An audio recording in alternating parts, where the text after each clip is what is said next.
It's just been over 24 hours since the tragedy in Dayton. The public is asking for intentional and fast action. Well, we've actually talked to a slew of our Hamilton viewers about this fire, and some can even see it from their homes. Check out this view from our viewer Blake Bowman. He says you can hear the debris falling. You can even feel the heat. That is such a special time for families and hospitals that are involved, and surgeons were able to recover 8 of Brad's organs that could be transplanted to save others' lives. Hi there and welcome to Let's Talk Cincy. I'm Alexis Rogers. For nearly 2 decades, we've seen a lot of change in many Cincinnati communities, and in some cases, transforming urban blight into neighborhoods of possibilities. This is Let's Talk Cincy with Curtis Fuller and Alexis Rogers.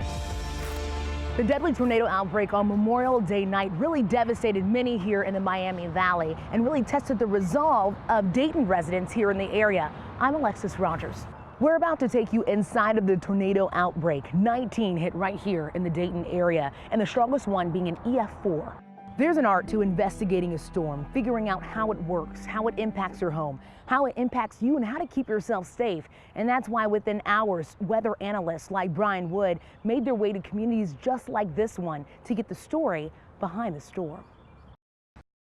I talked to so many men and women in different communities, especially communities of color, and it doesn't seem like they talk about mental health.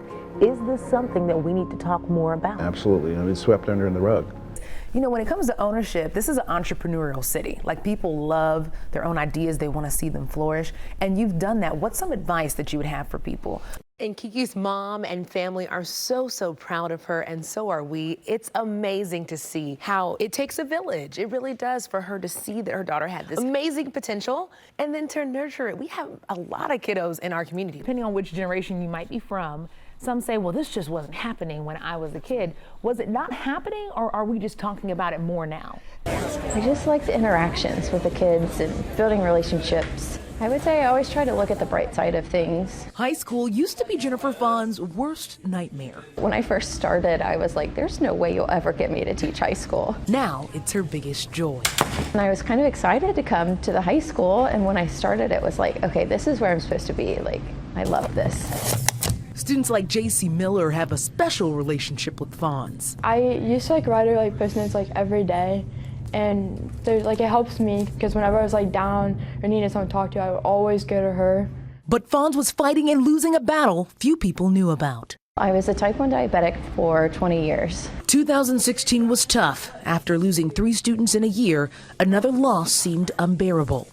I had a miscarriage in 2016, and from there it just kind of all went downhill, and it went down really quickly. In September of 2017, she was diagnosed with kidney failure. I think my initial thought was, am I going to die? And that was to think about that, and you're only in your 20s, and to go through that is just...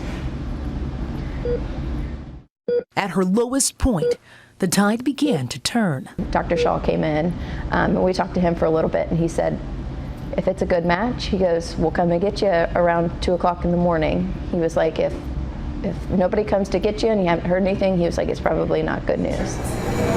Sitting in her hospital room, she had no clue who was saving her life until she turned on the TV. I think it was the story that you guys did right after. She wanted to save as many lives as she could, whether it be... And so we watched it, and I had chills the whole entire time. I couldn't help from crying like a baby the whole entire time.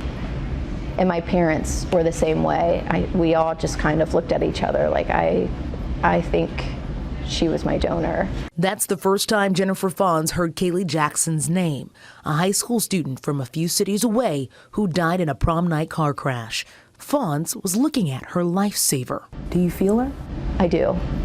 I do. Kaylee gifted Fawns with her pancreas and kidney. Sometimes I just feel like maybe I have some of her energy and her want for life and to live and her happiness. Living life louder and brighter than ever before. Fawns credits Kaylee for being her ray of sunshine.